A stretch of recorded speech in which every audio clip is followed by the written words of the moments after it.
Soraka is one of the easiest supports to play as she is the best healer in the game. She is a defensive support who can be built either as a tank or as an AP caster, which will allow her heals to become incredibly effective late game. One of the things that she does sport over all other champions is her ultimate, which will allow her to heal every single champion on the map, making it very good in team fights. Soraka's passive is Consecration. Soraka will gift all nearby allied champions with 16 magic resist. This is a fantastic buff during team fights.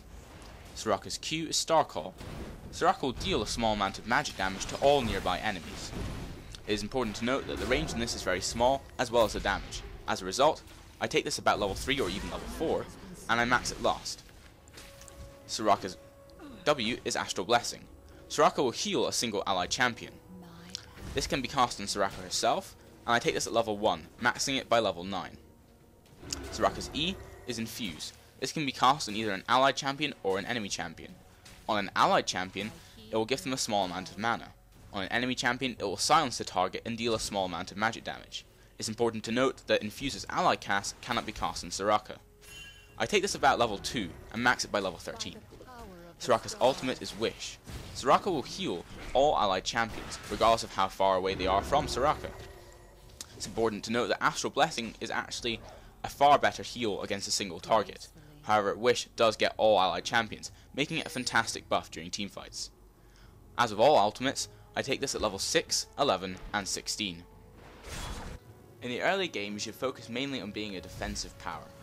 However, you can still use a bit of poke with your Infuse. Here I decide to go and camp in the brush. However, I see Alistar moving towards the brush as well. I silence him and then use a Star Call so that he can't headbutt me. I then use a couple more Star Calls in the minion wave, thus pushing them back without taking a farm away from Varus. Later on in the game, we take Dragon. Seeing Alistar, we decide to give chase. He retreats, and we see Warwick's Blood Scent above Jax's head. We skirmish with Vayne, but retreat seeing we're in a very bad position. Renekton casts his ultimate, and notice here how I silence him as a result. While this doesn't look like much, I'd probably save a couple of my teammates' lives, and probably prevent a very bad teamfight from occurring, as this prevents him from slicing and dicing, and then using his stun. Here we harass the enemy team more, and I CV the brush to try and force them out. It works, and now we try and take the brush. Problem is, Warwick moves back in. Here, I'm separated from the rest of my team, because I'm trying to force a team fight because we are slightly fed. It works, and Cassiopeia gets melted instantly by Ahri. Ahri's taking a lot of damage, and so I cast Wish at the last second to keep the enemy team interested. As a result, although Ahri dies, we pick up an ace for only 2 deaths. As a result of this, we pick up the tower within 30 seconds. Later on, Jax gets ambushed near mid. I retreat seeing he's gonna die. I move to my tower for safety seeing Renekton moving through behind me. Here Renekton comes into view, but he retreats and then comes back. He again retreats after this, seeing Ahri turning up. Here Ahri gets stunned and I heal her. One thing that Soraka is really good at is allowing your team to be kind of reckless. Here Ahri's going in 3-on-1 but manages to kill Cassiopeia. I silence Alistar to prevent him from pulverizing Ahri, and as a result they retreat seeing Nasus turning up. They spend a bit too long trying to take the race for some reason, and although Renekton retreats, we pick up Alistar. I silence him and take up the kill. When looking at runes, I tend to go for 9 flat magic penetration marks, 6 flat armor seals, 3 mana regen per level seals, 9 mana regen per level glyphs, and 3 gold per 10-second quintessences. The magic penetration marks will give me good burst damage with my Star Call and Infuse. You can also take AP per level marks, however, obviously AP per level marks aren't going to be as powerful as AP per level glyphs, hence I feel I don't get the most out of them. The seals, I take a 6 and 3 because I want to have good armor early game. However, I take armor items, so I don't feel that the extra 3 or 4 armor that I'd get from another 3 is very viable.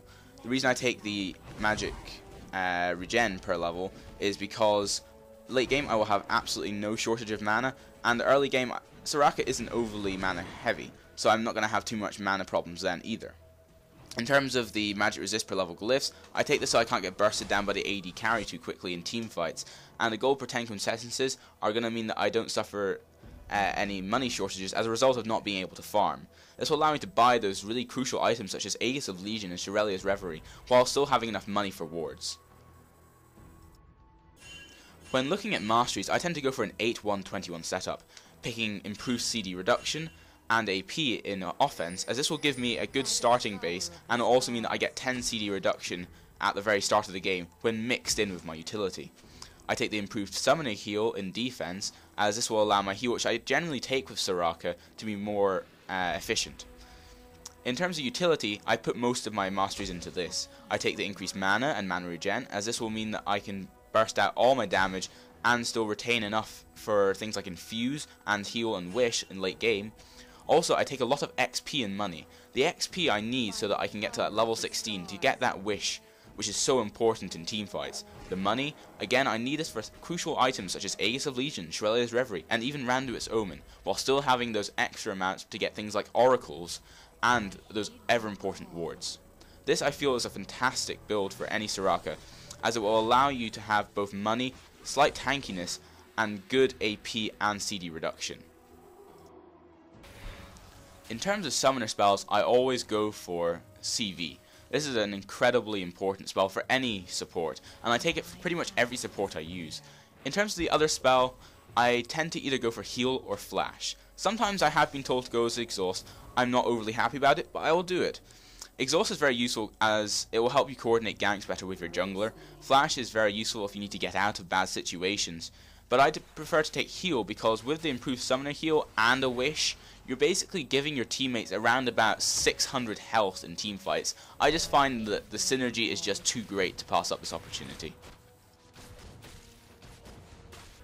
For summoners new to playing Soraka, I would recommend this setup.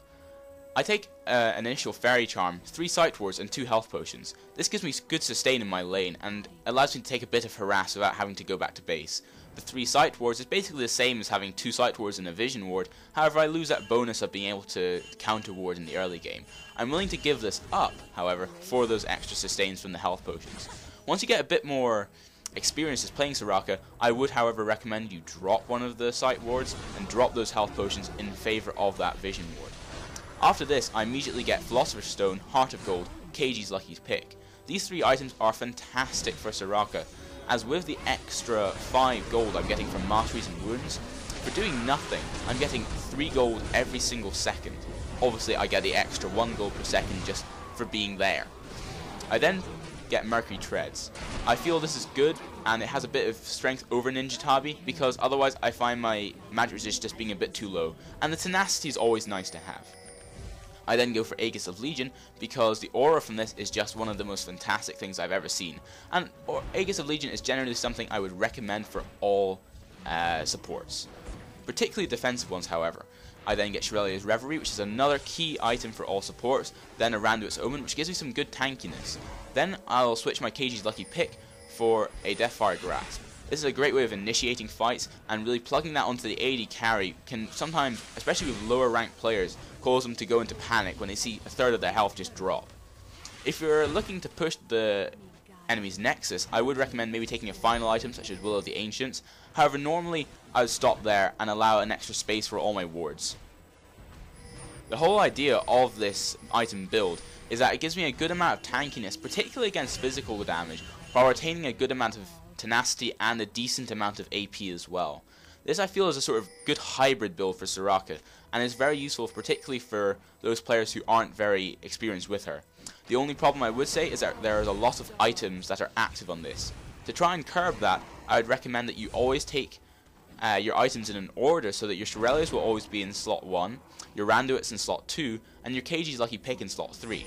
This means that over time, without thinking, you'll be able to press those buttons and know what's going to happen as a result. You've been watching the Soraka Support Champion Spotlight produced by the FFGamers group. I've been SSJ, your host for today, and I hope you comment, rate and subscribe to this channel, as well as look at the rest of our network. I hope you to also use my build in future Soraka games, and tell me what you think about it. If you have your own builds, feel free to share them in the boxes below.